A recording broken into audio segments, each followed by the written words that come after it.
पहचान लीजिए इस शख्स को। इस शख्स को जेल नहीं भेजा गया तो समाज के लिए बहुत बड़ा खतरा बनेगा। फिर किसी पर हमला करेगा और फिर किसी को गोली मारेगा।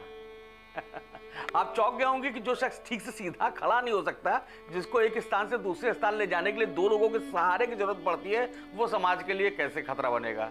क्या ये न्याय है?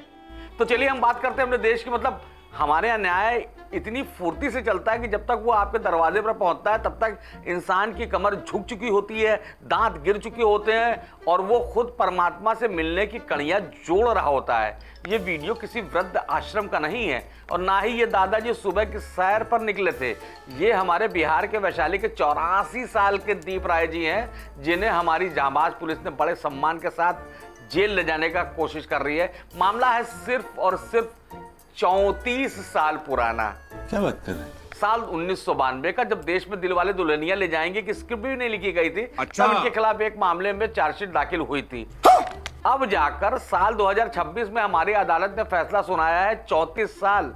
भाई साहब, इतने में तो एक बच्चा पैदा होकर पढ़ाई पूरी करके शादी करके खुद बच्चों का बाप बन जाता, लेकिन हमारे न्याय का बच्चा अभी भी रेंगना सीख रहा है। गवाह मर गए, बाकी के सारे आरोपी ऊपर वाले की अदालत में हाजिर हो गए, लेकिन दीप राय जी डटे रहे। शायद वो सिर्फ इसलिए जिंदा रहे कि हमारे देश के कानून को शर्मिंदगी ना उठानी पड़े कि वो इस मामले में किसी भी अपराधी को सजा नहीं दे पाए। हमारी न्याय व्यवस्था को जश्न मनाना चाहिए कि वो 34 साल बाद ही सही फैसला तो आया, अपराधी जान पाया कि कानून के हाथ कितने लंबे हैं।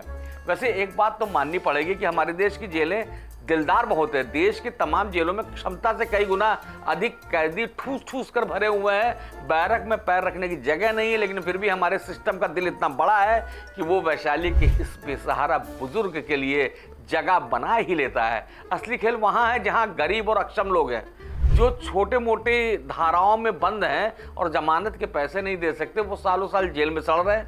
उनके लिए कोई फास्ट ट्रैक कोर्ट नहीं खुलती, कोई उनके लिए स्पेशल रिविजिट नहीं करता। सिस्टम कहता है अरे तुम गरीब हो तो आराम से अंदर बैठो, बाहर वैसे भी क्या कर लोगे। कुछ ही खुशनसीब होते हैं जो जेल से बाहर आ पाते हैं। तो भैया सार यही है कि हमारे यहाँ न्याय मिलता नहीं, न्याय पक जाता है। इतना पक जाता है कि आखिर में वो अचार बन जाता है। अब देखना यह है कि 84 साल के दीप राय जी जेल में खाना पचा पाते हैं या हमारा सिस्टम इस बूढ़े घुटने टेक चुके न्याय पर थोड़ा रहम खाता है। खैर अब क्या ही कहे, देश का सिस्टम ही ऐसा है। तो अमा जाने दो। नमस्कार, सलाम, राम राम।